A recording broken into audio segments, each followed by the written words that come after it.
It's here. If you didn't know what this thing is, it's the RG35XX. Horrible name, by the way. But it's a a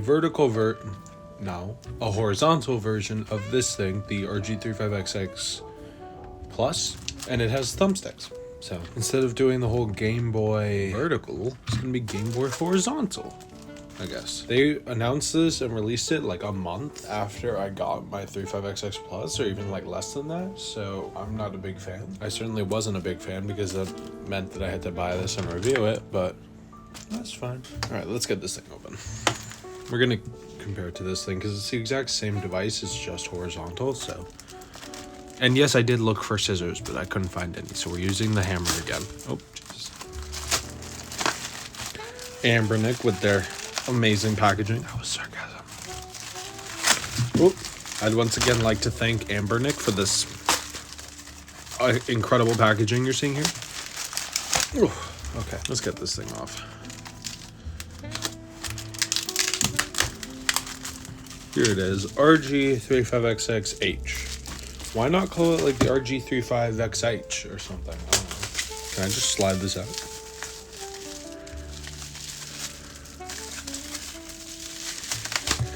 I'm not upset that they made a horizontal version. I've heard their horizontal devices are pretty cool. Have I had any horizontal Anbernic devices? I don't think I have.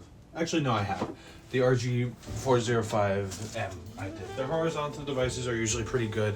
It's just the fact that they literally released this device in a vertical form factor, not even like a month prior.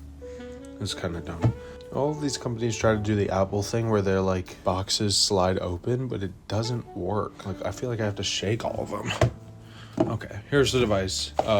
Typical Anbernic stuff, screen protector, guide thing that includes the charger. I think this is the cable I got for the 35XX Plus. I kind of just found it the other day. This one looks the exact same. Yeah, it pretty much is. It has the exact same length. It's pretty long, but I mean, not the longest in the world. Okay, so let's just take this out of the packaging. Oh, it feels solid. Actually, maybe I lied. Let's take it out of the bag.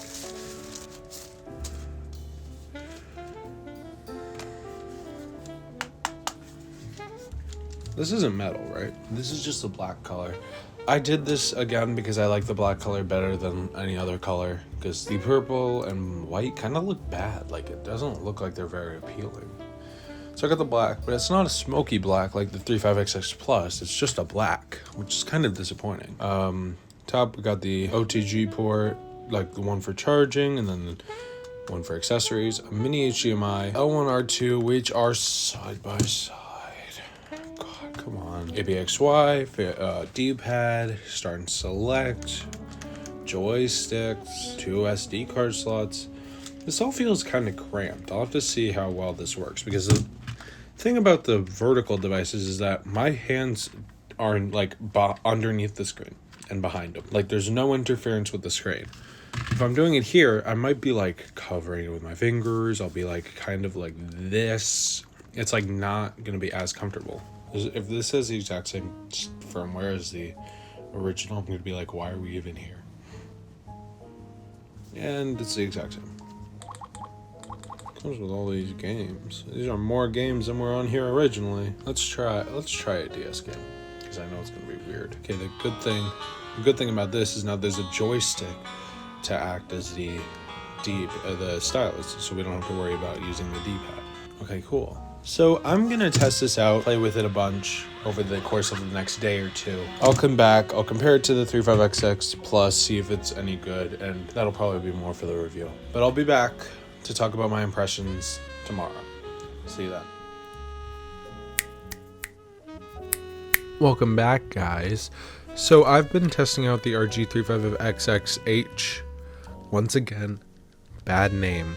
For the past day or so, just testing it out, seeing what it can do, seeing what it can play, which obviously I'm not surprised by what it can play. I own the 35XX Plus, so I know what it's able to play, but I wanted to see how it differs. And I'm not sure if this is because this thing is like horizontal and this is vertical and all of the weight is pretty much here and this thing is all spread out, but this thing feels much heavier than the 35XX, which I find interesting. Also, the 35XX is way better for like DS or N64 games, because some N64 games do run well on here. I played Mario Kart 64 and that ran pretty much perfectly.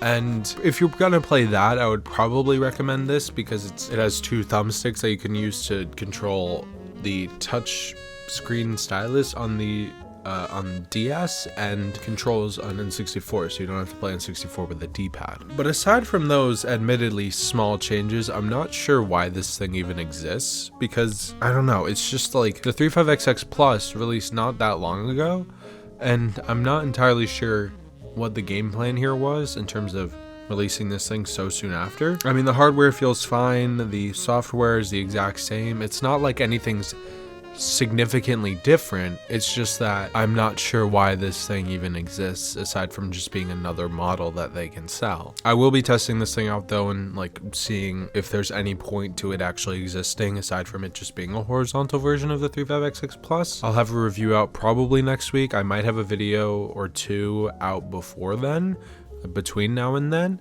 But that should be it for now. I like this thing. I mean, I like it like I liked the 35XX Plus, but I'm trying to justify its existence in my head, and I'm not doing a good job of it. So I'll see you guys next week, or probably later this week for another video. I will see you later. Goodbye.